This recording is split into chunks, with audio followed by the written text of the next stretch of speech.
मैं छुरी बच्चे के हलक में उतार दूंगा।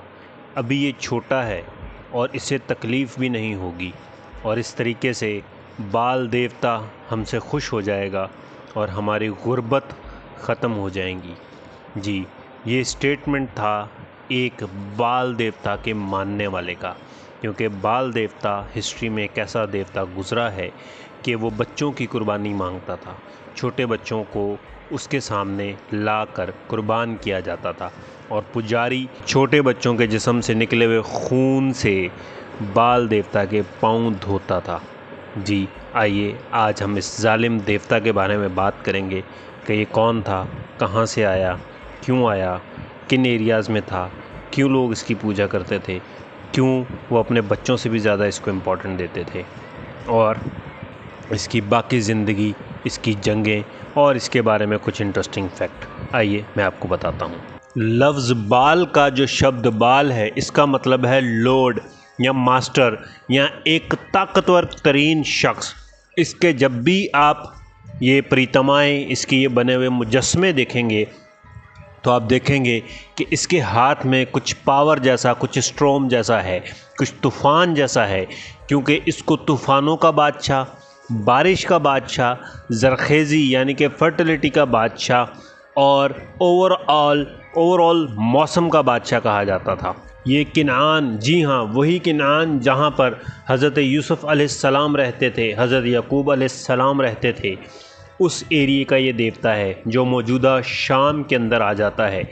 इसका जो ज़हूर था, ये जो मौजूद था, ये तकरीबन 2000 कबले मसीह से 1500 कबले मसीह तक जो है वहाँ पर पूजा जाता रहा। अब भी शायद इसके पुजारी हों कहीं ना कहीं। मुझे तो लगता है इसराइली अब भी इसके पुजारी हैं, जो फ़लस्तीनी बच्चों को जिस तरीके से वो शहीद कर रहे हैं, वो लगता है यही है कि यहूदी अल्लाह के मानने वाले नहीं हैं, बाल देवता के मानने वाले हैं, और वो अपनी ज़रखेज़ी के लिए फ़लस्तीन के बच्चों को शहीद कर रहे हैं। क्योंकि पुराने ज़माने में जो बारिश है वो ज़रखेज़ी की, वो फर्टिलिटी की अलामत होती थी।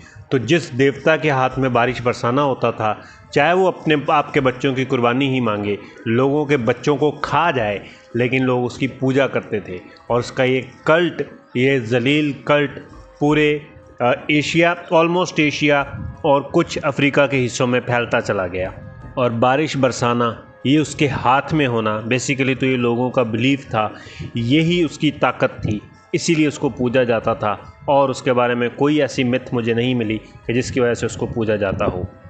एक पुराना यूगैरिटिक टेक्स्ट मिला है जो कि शाम, मौजूदा सीरिया के अंदर से 19वीं सदी के अंदर, जिसके अंदर बाल देवता की एक जंग दिखाई गई है यम देवता के साथ, जो कि समंदर का देवता था और ज़मीन पर केओस या झगड़ा या डिस्ट्रक्शन या तबाही लेकर आता था।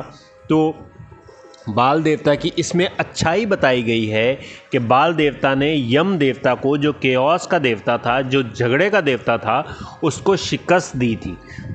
बाल देवता का जो मेन इलाका था वो रास शामरा इन सीरिया था, यानी कि शाम के अंदर एक शहर है रास शामरा, वहीं पर इसका सबसे बड़ा जो है वो मंदिर डिस्कवर हुआ।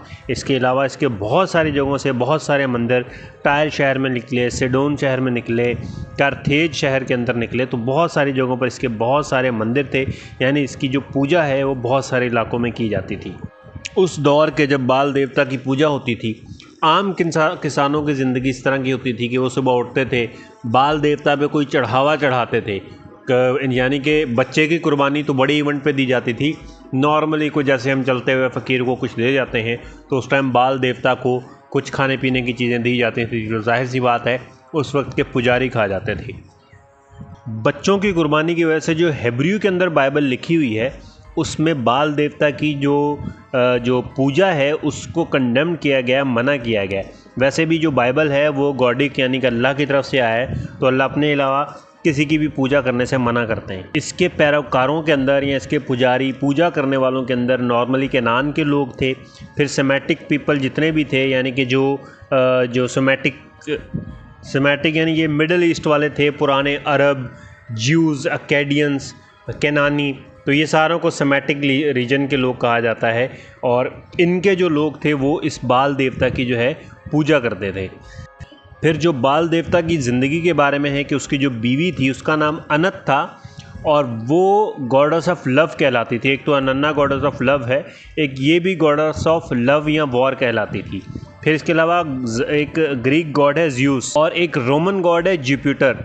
सही, ये दो गॉड जो हैं इनके अंदर भी वही सारी खसूसियात या वही सारी चीज़ें थी जो बाल देवता में है। तो कहा जा सकता है कि मे भी बाल देवता ही ज़्यूस हो और बाल देवता ही जुपिटर हो। फिर कहा जाता है कि इसकी 3 लड़कियां थीं, पिदरे, टाले, अरसे। ये भी गॉडेस थी, इनकी भी पूजा होती थी। ऑब्वियसली जब एक आपको कोई एक तरीक़ाकार ना पता हो दीन का, मज़हब का, कि किस तरीके से आप हर चीज़ की पूजा करने लग जाते हो। तो आज बाल देवता के बारे में हमने बात की। थोड़ी सी हो सकता है आपको बहुत ज़्यादा इंटरेस्टिंग ना लगी हो, लेकिन इसके अंदर मेन चीज़ ये है कि आपके पास ये एक नॉलेज आ गया कि बाल देवता नाम की भी कोई चीज़ मौजूद थी और शायद जो इसराइली बच्चों को शहीद कर रहे हैं वो उसकी पूजा अभी तक करते हैं।